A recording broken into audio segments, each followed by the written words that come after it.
Hey, can you show me the basics again? This fucking guy. Oh my god.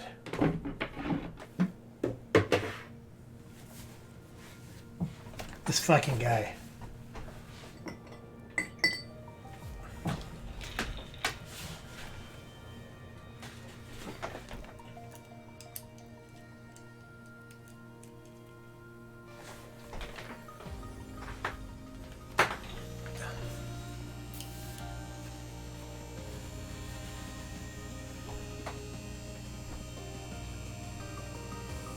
I'm just rinsing my airbrush.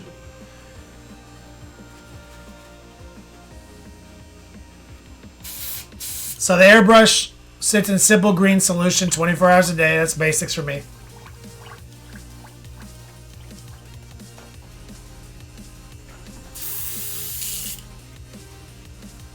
So I just clean the solvent out of it before I use it, and then I do a deep clean once a month. Basics involve the fact, so the basics of the airbrush is, the whole secret is how little can you pull this device back. You see? Okay, see how this thing moves back? That's the needle. Okay? So it's not an on-off button. It's not blah, blah, blah. That's not how you do it. It's air, rock it back. So you're trying to pull the needle back the minimum possible to let paint escape the aperture. And so no matter how wet the paint is in here, if you pull it back less, you're in control. The whole secret is pulling this back less. Okay, and I teach my students in my first lesson of my curriculum in more detail how to do that.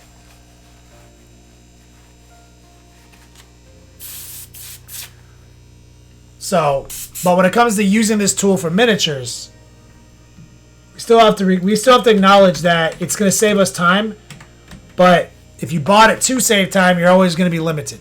The reason you bought it was to generate a superior product. Saving time is a side effect. Okay? So, the basics of at least my system of airbrushing is simple. Okay? Looking around to see if I have something. You basically pick a color. Blue. My guys are blue. Now you pick a color that makes that color darker.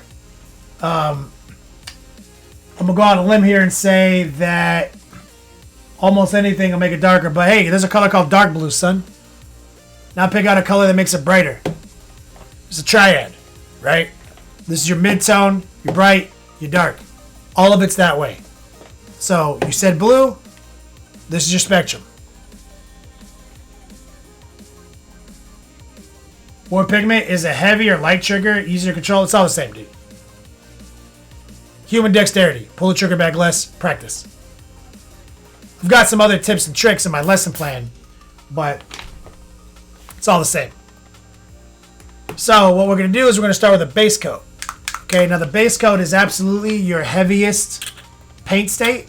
And if you're using Monument Hobbies paints, you can pretty much raw dog it. You pretty much can, you don't really have to thin it. Okay? And what you're going to do is you're just going to take a step back. You want a big cone of influence because distance is your brush size. Okay? And you're going to consistently, with a big cone of influence that hits more real estate rather than less, wrap this model by... I haven't taken my finger off the trigger, guys. But you see, it's not just spraying pure blue down. It's feathering it on. So I'm bringing it all to the same blue at the same time with a big cone. Okay? And that's your base coat. And so your base coat, like I said, it's your thickest pass. This works really well over black primer because black primer will just stay in the recesses and obscure lack of coverage. And then once you have it kind of set, you know, maybe you throw a little water in there, backflow, and now just do maybe like one or two more quick passes that you've got your real estate set. There you go. Now this we're doing basics, okay? So part of the basics now is the marriage system at Next Level Painting. It's about respect, okay? This is also a basic trick.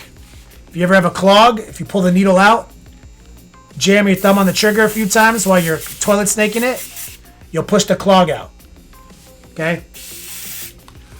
So now we're going to move up to the mid-tone, and we need to establish respect first. It's always inappropriate if you to dump the pot and just go to this.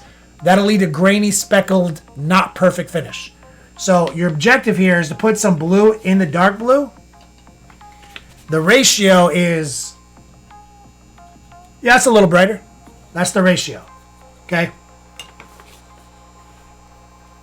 This is where flow improver and water are helpful, because flow improver slows the dry time down, water cuts the opacity. So now as we move through the steps, you're going to be adding more and more water to the mix. But this step is all about setting the runway. So you can go straight zenithal and just spray a cone right at the top of the guy. Tilt, let it skitter down. Tilt, let it skitter down. And this is like no precision. This is just top down highlighting, okay? And it's just light movement toward highlighting. Aim at the base. Walk it up his toes. And you can kind of just cheat your zenithal. So what this did was this established a respectful in-between step. So now you want to do a quick hobo rinse, hobo fling. There could be some dirty paint water in the pot still. That's fine. Take the blue now. This is actually the blue. The middle blue. Put some flow improver. Some water. So this should be much different looking. Same thing. But your goal here is to not repaint the model. You're adding to the model. And because we're lowering the opacity with so much water, this is not opaque. You can still see both blues through this. You see? It's not just wiping it out. And this is basics, okay? Just straight top-down airbrushing. Feet. Feet. Now the thing is that it'll stack. Every pass, after it dries, if you do it again, it will be more opaque and more blue and more bright. So it doesn't need to be established in one pass. You can take a few whacks at it. Okay? You can add more water. Crash and add on my guy 2 years. You can use your throttler if you have an airbrush like this. And now you can get a little tighter and aim at like the power fist directly, like right there. Shoulder, shoulder, top right there. And now you can kind of just aim.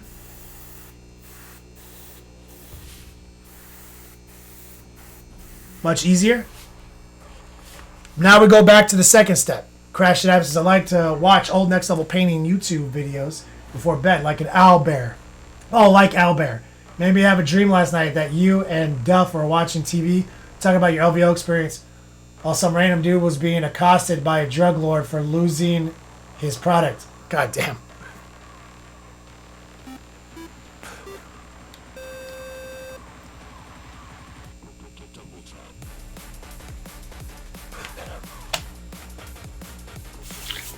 Now we go to our bright color and we do the same thing. We find respect. The ratio is the same.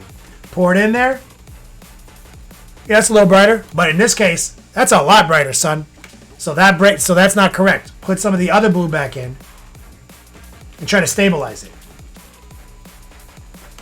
So this is why this ratio always works.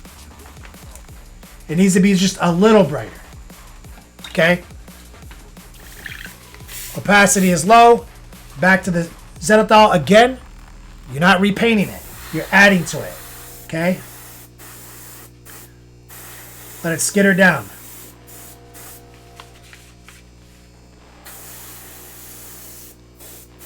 See, through the zenithal position, it's going to obscure the flow, create highlights naturally for you. That's about as basic as you can get. Okay? And that's still pretty nice.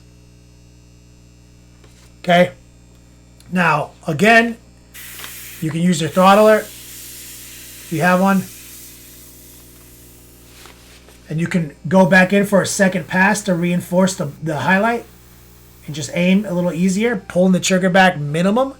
Very low opacity. Lots of water in here. Pull the trigger back less. The throttler helps. It's a good, great device.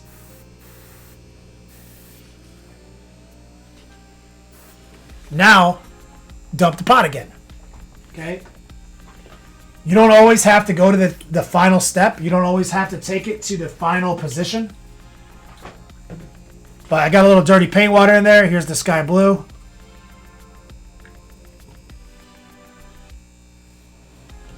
And this is, I teach everyone, the first lesson is almost 2 hours. We cover a digital lecture on theory and then a practical application. So you see how wet that is?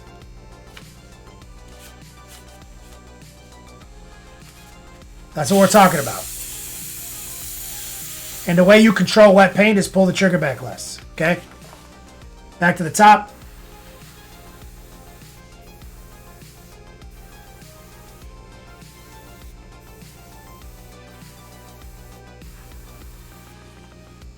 There you go. And we're not repainting the model.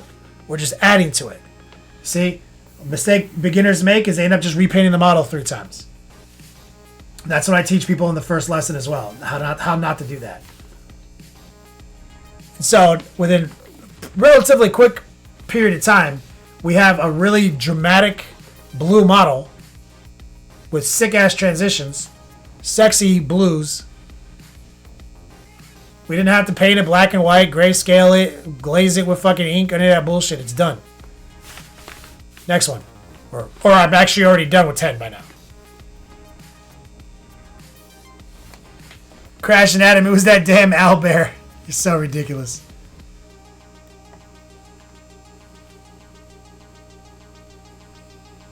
No, that's airbrushing basics, okay?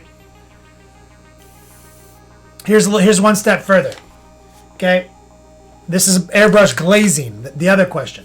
So we can go brighter by adding straight up white. And you know, you've seen me talk about ultra red. You can do ultra anything. Okay, add a little white, little flow improver back in. So this is brighter. Okay, take this off so I can free the needle. And what we're going to do is just go one step further, okay?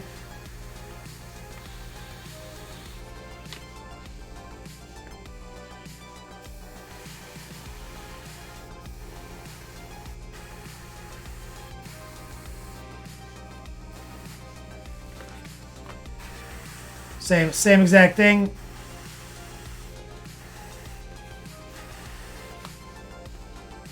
One step further. But you see, now it's pale. It's desaturated. Okay? This is kind of like that ghost shit, too. Okay? I'm going to fling the pot again. Rinse. Put a little bit more white in there. It's mostly water now.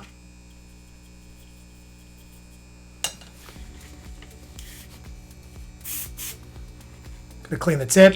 Always keep the tip clean.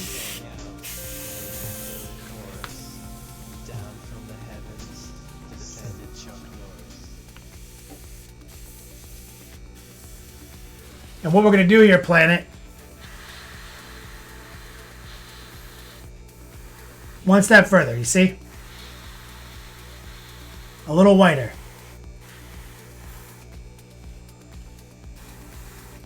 Showing it respect the whole time. So that, right now, is a little pale, desaturated. It's not going to give you the ultramarine look that you were going for. But it is undeniably exciting. So now, glazing, which the term is used a lot of times interchangeably with filtering. They're different. The glazing is a technique. Low opacity, low moisture. Filtering is just what happens. Filtering, this whole thing has been filtering. At no point were my paints opaque. They were always transparent, meaning it's just stacks of filters. That's proper airbrushing. So we have been currently trying to stay as saturated as possible, okay? And then we added white to go brighter, but it desaturated the paint job. This is where filtering with your airbrush can get fun, okay? So what you can do now is you can go back to blue, filter it over the white blue, and it'll be even brighter and saturated again. Or you can just entirely change the color spectrum. Okay? What would happen if we took yellow?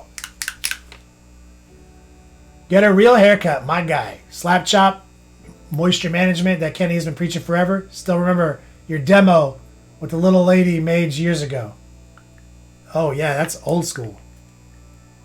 Hold on, let me get some of this yellow set up. Almost out of this too. Come on. Gonna have to open up a new transparent yellow.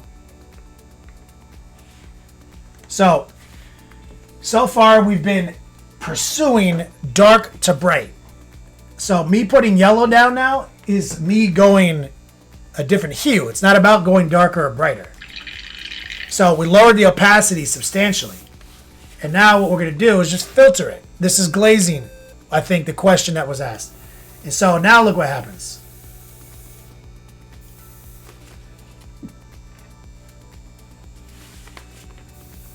Hey, remember we were talking about ghost shit?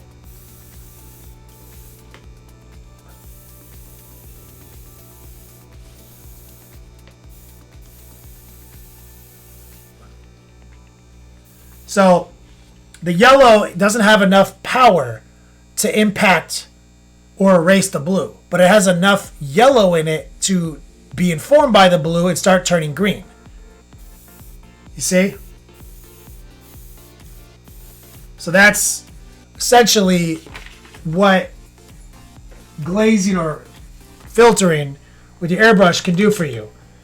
And this, like I said, it was a roundabout way to get back to ghost shit, because ghost shit is all about being desaturated and taking it to white and being in that pale spectrum. So we worked our blues up to white and then we filtered it with yellow.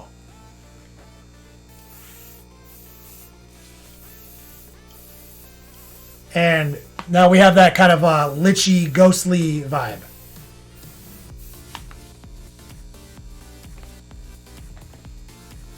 So, cover two things with the airbrush at once. Cthulhu, that was transparent yellow. I use it because it's more saturated. So, it would have more impact.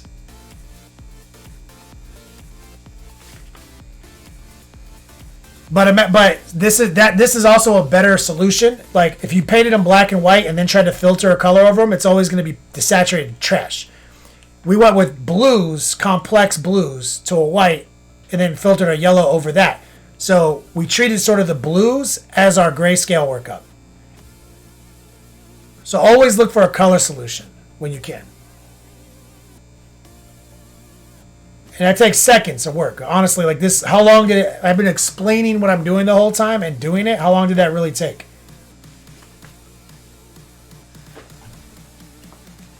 So to answer that apothecary question, or that white question, basically you start with light gray primer and then respectfully walk to white.